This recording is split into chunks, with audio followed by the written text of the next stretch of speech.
Assalamualaikum warahmatullahi wabarakatuh.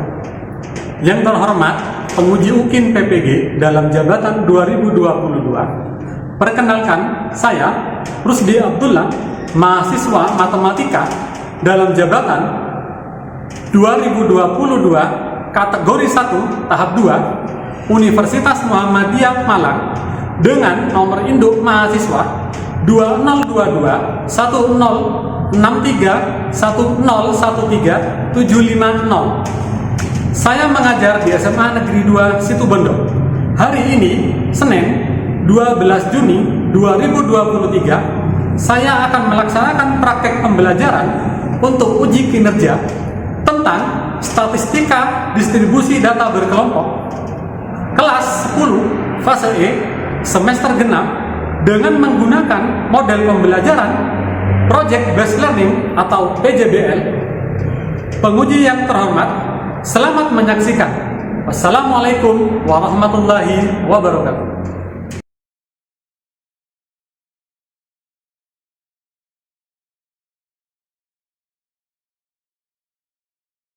Assalamualaikum warahmatullahi wabarakatuh.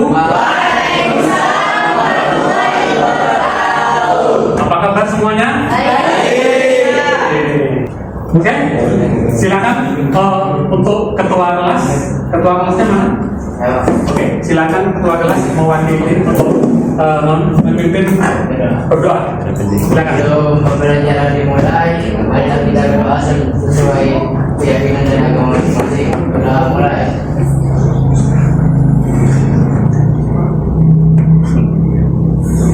Sudah selesai. Saya pengen tanya siapa siswa yang tidak hadir? Silakan sekretaris. Fendi. Siti Sabrina Wulandari, Pak. Siti Sabrina, keterangannya? Izin. Kemudian? Fendi. Satu ya? Iya. Oke, Siti Sabrina.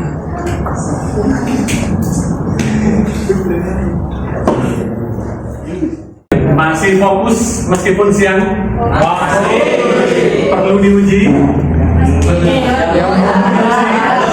Oke, kalau gitu saya uji terlebih dahulu. Silakan ikuti instruksinya dengan kata perintah, kata Pak Rusdi. Kata Pak Rusdi. Kata Pak Rusdi, angkat tangan. Maka kamu angkat tangan. Ingat, kata kuncinya perintah, kata Pak Rusdi. Ya, kata Pak Rusdi itu kalian lakukan. Oke, bisa dimulai? Kata Pak Rusdi, angkat tangan kanan. Ya, masih fokus. Oke. Kata Pak Rusdi, angkat tangan kiri. Silakan turun. Ya. Siapa yang mau turun?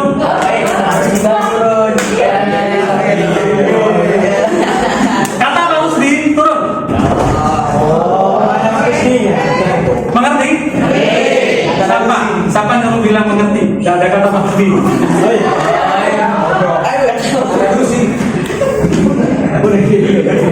Sekarang angkat tangan kanan. Kata Pak Rusdi, angkat tangan kanan. Kata Pak Rusdi, turunkan tangan kanan. Oke, tepuk tangan.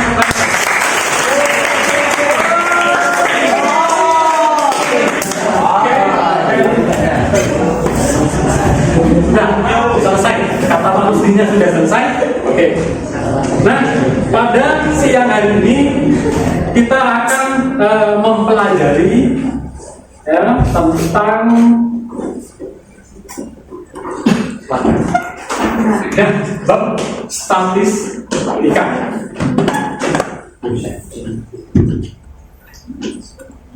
Statistik yang akan dipelajari adalah statistik distribusi data berkelompok.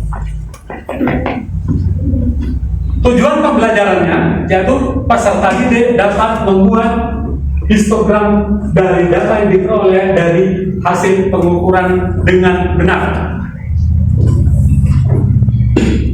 Kemudian indikator yang pertama adalah mengambil data melalui pengukuran. Kemudian menggunakan aturan Stargess. Kemudian yang ketiga, membuat tabel data distribusi berkelompok. Kemudian menyajikan data distribusi berkelompok dalam grafik histogram. Kemudian membuat media presentasi mengenai hasil kerja kelompok tersebut. Oke.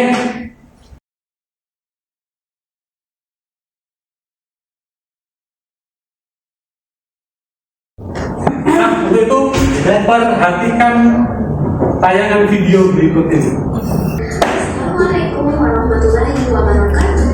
Semoga semuanya sehat, tetap semangat. Seperti yang kita lihat pada video ini, kita akan membahas mengenai pentingnya statistika dalam kehidupan sehari-hari. Di era teknologi yang canggih seperti saat ini, informasi menjadi salah satu sumber yang paling penting untuk memahami keadaan yang terjadi. Tak jarang, informasi yang kita peroleh berasal dari perhitungan matematis dalam bentuk statistika. Pada video ini adalah sejumlah kegunaan statistika dalam kehidupan sehari-hari yang dapat menjadi bukti bahwa bidang matematika ini sangat berpengaruh terhadap hidup masyarakat. Bidang pemerintahan. Pemerintah menggunakan statistika untuk memperhitungkan berbagai hal, mulai dari kesehatan, populasi, edukasi, dan sebagainya. Statistika memungkinkan pemerintah untuk menentukan langkah terbaik dalam mengambil keputusan berdasarkan data. Perkiraan cuaca. Statistika dalam kehidupan sehari-hari juga ditentukan dalam proses perkiraan cuaca. Data mengenai perkiraan cuaca dibuat berdasarkan fungsi statistik. Fungsi tersebut kemudian akan dibandingkan dengan kondisi cuaca saat ini, sehingga dapat diperkirakan cuaca apa yang akan terjadi dalam waktu dekat.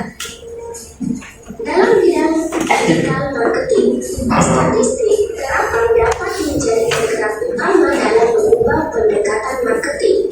Keberadaan big data menjadi kunci dalam menjalani informasi mengenai kebiasaan dan kesukaan pelanggan.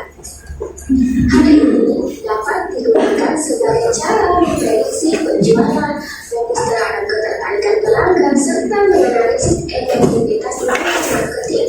Penggunaan data dapat dimanfaatkan oleh penikmat untuk mengoptimasi jangkauan produk mereka kepada pelanggan potensial. Bidang olahraga. Sudah banyak olahragawan yang menggunakan statistika dalam analisis mereka. Hal ini memungkinkan atlet serta cabang olahraga berkembang secara efektif. Alasan utama mereka menggunakan statistika dalam bidang olahraga adalah untuk menilai performa atlet dan peralatan olahraga yang digunakan. Layanan finansial. Pentingnya statistika dalam kehidupan sehari-hari tidak terkecuali pada bidang finansial. Penerapan statistika dalam bidang ini bahkan berpengaruh pada berbagai tingkatan, mulai dari skala personal hingga skala global. Individu umumnya menggunakan statistik untuk membuat keputusan dalam perencanaan finansial seperti. Sedangkan perusahaan atau organisasi menggunakan statistik untuk menentukan peraturan finansial. Bank menggunakan statistik untuk mengkaji risiko saat memberikan pinjaman, menganalisis aktivitas finansial di pasar, serta memprediksi efek dari krisis ekonomi. Investor juga menggunakan statistik untuk memahami risiko dan potensi dari sejumlah saham, sehingga mereka dapat mengambil investasi yang menguntungkan. Bidang lain, statistika dalam bidang transportasi dapat mencakup hal infrastruktur atau moda transportasi elektrik. Pemerintah dalam bidang transportasi biasanya memanfaatkan perhitungan statistik untuk mengukur prioritas. Apakah mereka butuh untuk menjadikan infrastruktur baru yang pembukaan atau pelebaran jalan? Atau justru hanya butuh tambah aspal saja? Penggunaan data statistik juga diperlukan untuk membuat peraturan baru terkait transportasi. Kesimpulan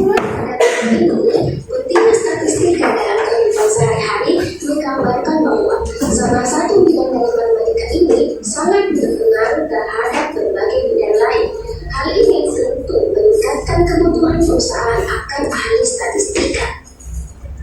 Sekian dari video saya kali ini, semoga bermanfaat. See you on the next video. Wassalamualaikum warahmatullahi wabarakatuh.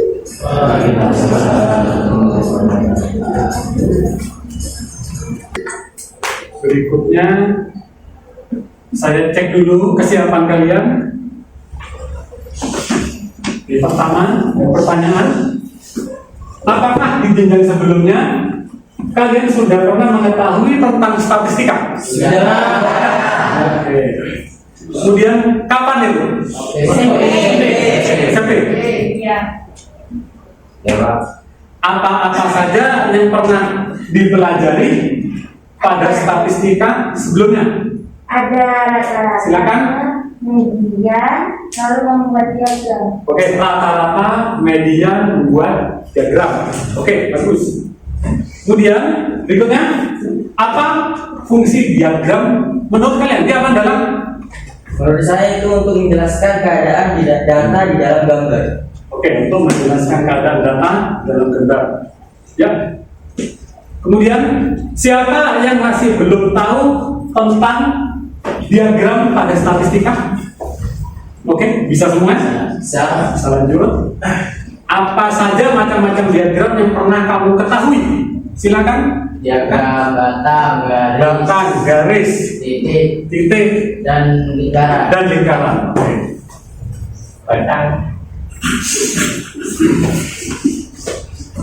Sekarang perhatikan data usia pegawai berikut ini. Nih, ini adalah data pegawai perusahaan X.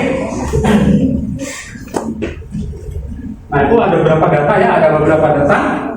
Kemudian dari data itu bisa kita buat tabel seperti ini. Betul? Ini yang pernah dipelajari di SMP kan? Ya. Setelah dibuat tabel, maka bisa kita buat grafiknya seperti ini. Iya. Diagram apa nih?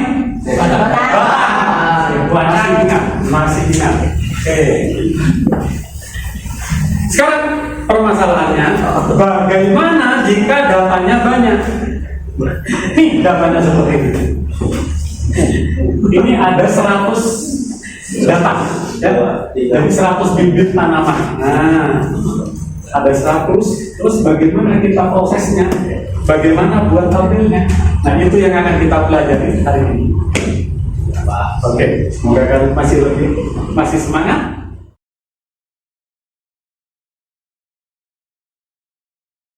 Untuk itu, silakan bentuk kelompok 4 anak, satu kelompok 4 anak, 3 sampai 4 anak. Silakan berkumpul dengan kelompoknya.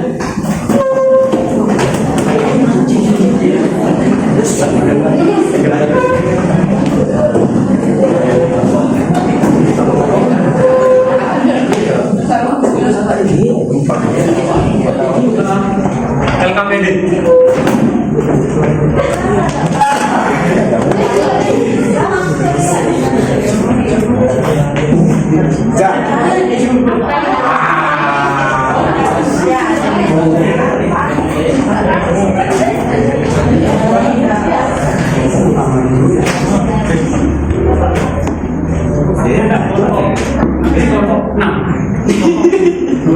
Dua sama semua.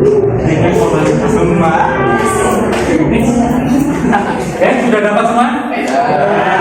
Silakan kalian ikuti petunjuk dari LKPD. Oh ya, jangan lupa nanti ada kriteria penilaiannya nanti. Jadi kriteria penilaiannya yaitu adalah pertama ketepatan waktu, ya, ketepatan waktu. Kemudian yang kedua adalah kreativitas. Silakan itu kalian kemas dalam media apa? Bisa PowerPoint, bisa Canva, bisa SW, terserah yang mana yang menurut kalian paling baik, paling kalian kuasai. Kreativitas, ya, kemudian kerapian lagi ya, sistematika laporannya seperti apa. Oke, silakan bekerja. Bagi yang butuh pengukuran, silakan alatnya ada di depan ya. Oke, silakan.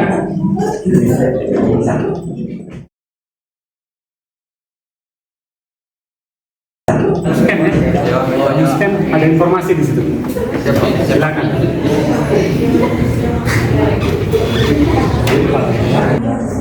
Nah ini gimana? Nama kamu tulis ya, kamu lengkapi nama, jadwalnya bagaimana, tugasnya bagaimana, bisa dipahami ya. Nanti medianya butuhkan media pakai apa? Mengerti? Oke, lanjut.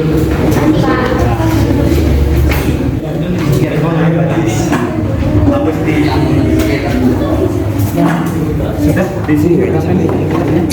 Iya.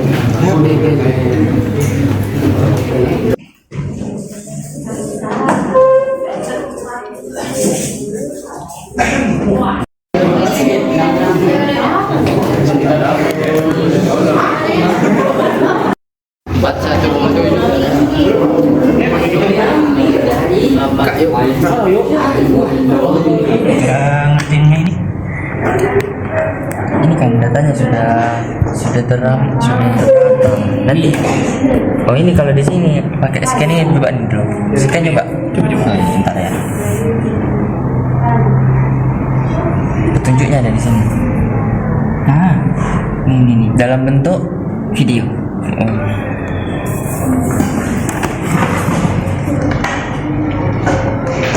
Video ini kita akan belajar bagaimana cara menyiapkan data dalam tabel distribusi frekuensi.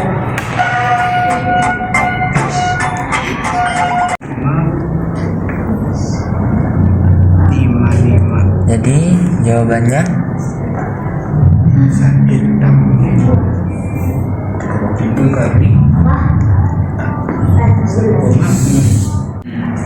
Gimana? Ada masalah? ini kan sudah ketemu hasilnya, Pak. Nah, ya. Ini nanti dibulatkan menjadi Ya, betul. Ya. Pokok yang penting nanti masuk semua nanti setelah jadi tabel. Ini di video sudah kan? Ada ya? Sudah jelas? Oke, lanjutkan. Siap, Pak.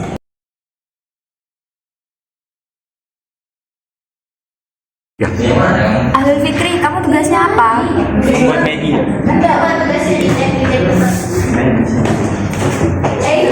Terus aplikasinya pakai apa? Ada kan?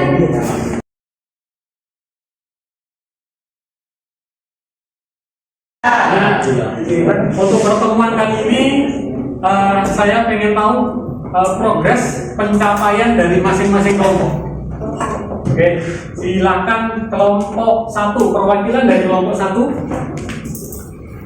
Silakan. Progresnya sampai mana? Silakan. Dari kelompok 1, kami sudah sebagai tugas menyusun jadwal, mengambil data, menutup jenis media presentasi. Oke, berarti sampai menentukan jenis media presentasi. Oke, silakan kelompok 2. Kelompok 2. Dari kelompok 2, kami sudah membagi tugas, menyusun jadwal, menentukan jenis media presentasi, mengambil data, membuat tabel distribusi data berkelompok. Berarti sampai membuat tabel ya. Oke, selanjutnya kelompok 6. Kami dari kelompok 6 sudah membagi tugas, Menyusun jadwal, mengambil data, menentukan jenis media, dan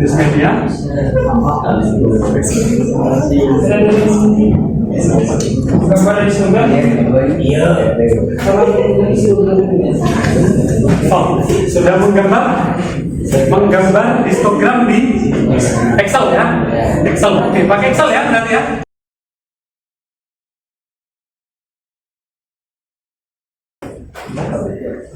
Oke, kita sudah melakukan diskusi kelompok, kemudian merencanakan sampai ada yang membuat histogram ya kemarin ya. Data secara acak sesuai LKPD yang sudah Bapak berikan. Nah, sekarang waktunya kalian untuk mempresentasikan hasil dari kerja kelompok kalian, produk kalian. Silakan kita mulai dari kelompok berapa ya?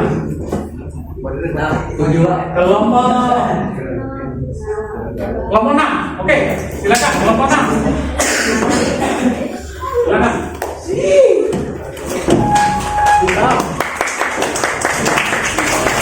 Assalamualaikum warahmatullahi wabarakatuh.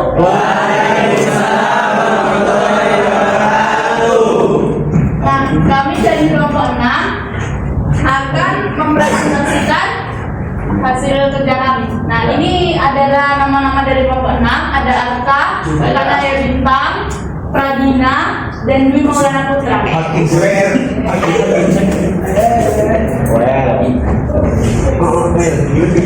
Yang pertama ini ada datanya, yaitu hasil pengukuran berat badan siswa kelas 10-7. Banyak datumnya itu ada 36 siswa.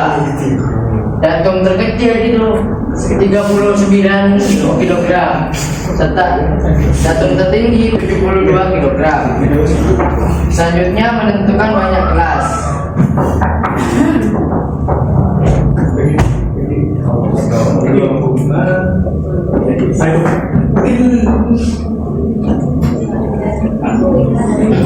Menentukan banyak kelas. K sama dengan 1 ditambah 3,3 dikali logaritma N.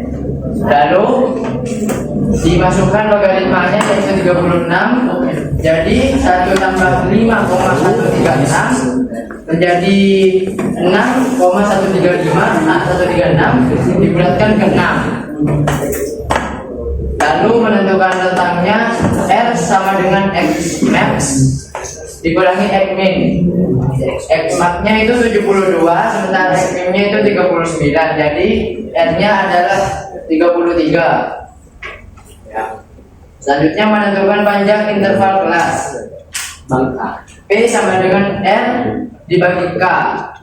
Jadi 33 dibagi 6, hasilnya 5,5 dibulatkan menjadi 6. Baik, cara untuk memasukkan ke dalam tabel serta diagram batangnya.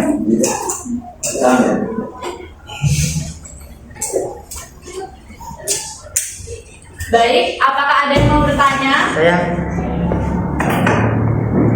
Bagaimana cara menentukan pembulatan untuk menentukan lebar interval kelas? Dengan cara dibulatkan ke bilangan bulat terdekat yang penting setelah jadi tabel semua data itu termuat.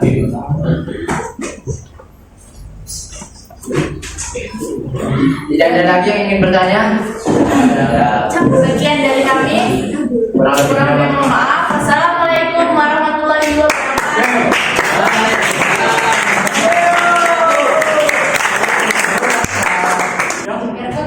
Berikutnya, silakan penampilan dari kelompok 2.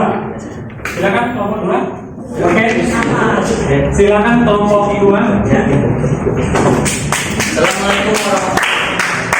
Assalamualaikum warahmatullahi wabarakatuh. Kami dari kelompok 2 akan mempresentasikan hasil dari kerja kelompok kami. Dan ini adalah anggota dari kelompok 2. Yang pertama ada Harif Fitri Firdaus, yang kedua ada Rahmat Weli Pratama, yang ketiga ada Mandala Dimas Zaki, dan yang keempat ada Rinda Caraka. Nah, ini dari hasil pengukuran yang didapat, banyak datanya itu adalah 36, datum terendah adalah 150, datum tertinggi adalah 179. Banyak kelas bisa kita cari menggunakan aturan Stargers K sama dengan 1 tambah 3,3 dikali log 36 sama dengan 1 ditambah 5,136, dan hasilnya itu adalah 6,136 dibulatkan menjadi 6. Rentang merupakan selisih antara data tertinggi dengan data terendah. Jadi itu 179 dikurangi 150, hasilnya sama dengan 29. Panjang interval kelas V sama dengan R per K sama dengan 29 dibagi 6. Hasilnya adalah 4,83 dibulatkan menjadi 5. Ini adalah tabel frekuensi data per kelompok. Dan ini programnya.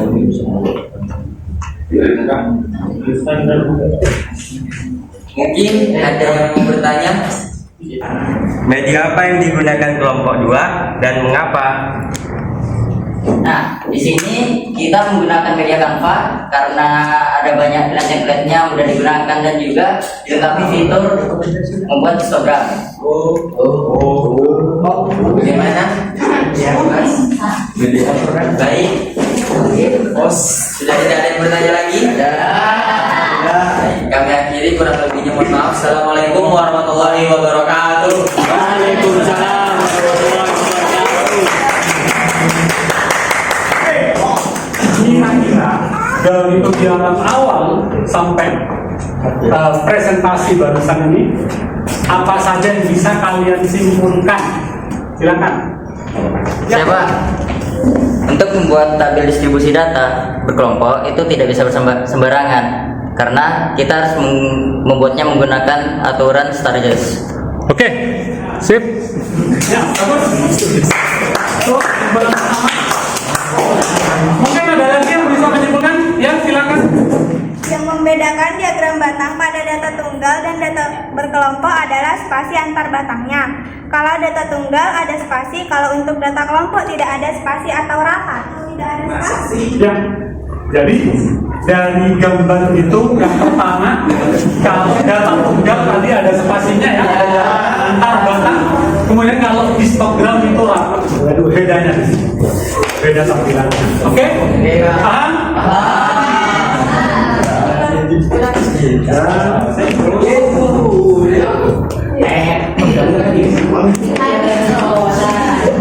Jadi pada pembelajaran kali ini ada dua yang bisa kita tarik kesimpulannya.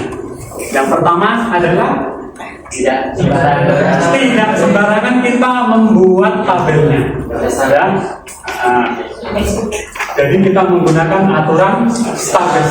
Nah, kemudian yang kedua, bahwa perbedaan nyata tampilan daripada diagram batang untuk data tunggal dan histogram untuk data berkelompok itu perbedaannya adalah spasinya.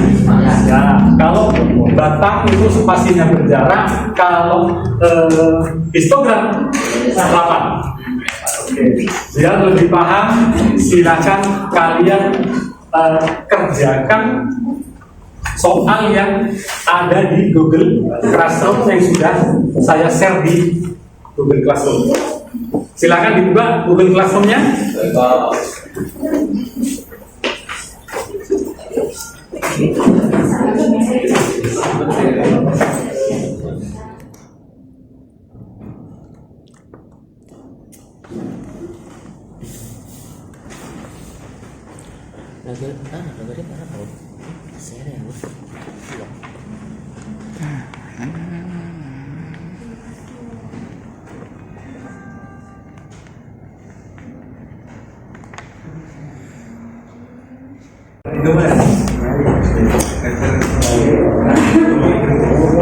Oke, sudah selesai. Nah, sekarang kamu buka Google Form yang satunya, ya, yaitu kegiatan refleksi. Refleksi itu ya untuk merefleksi pada pembelajaran yang ini. Silakan diisi tuh.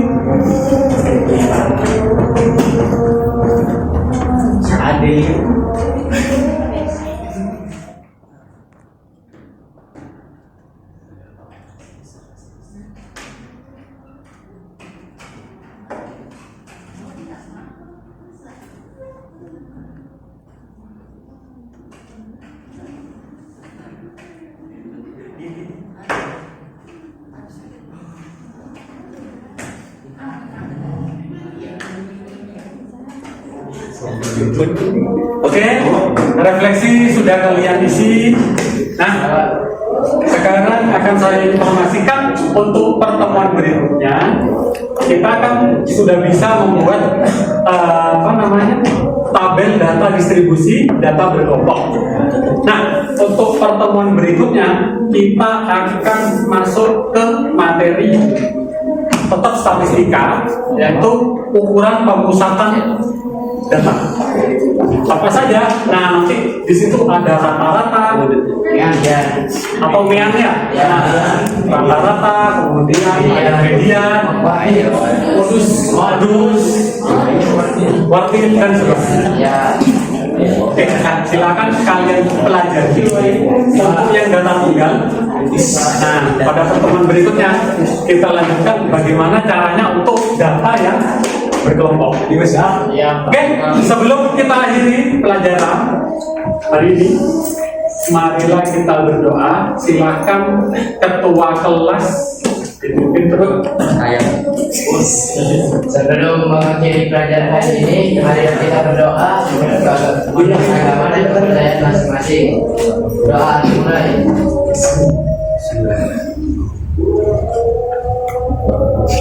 Doa selesai. Oke. Assalamualaikum warahmatullahi wabarakatuh.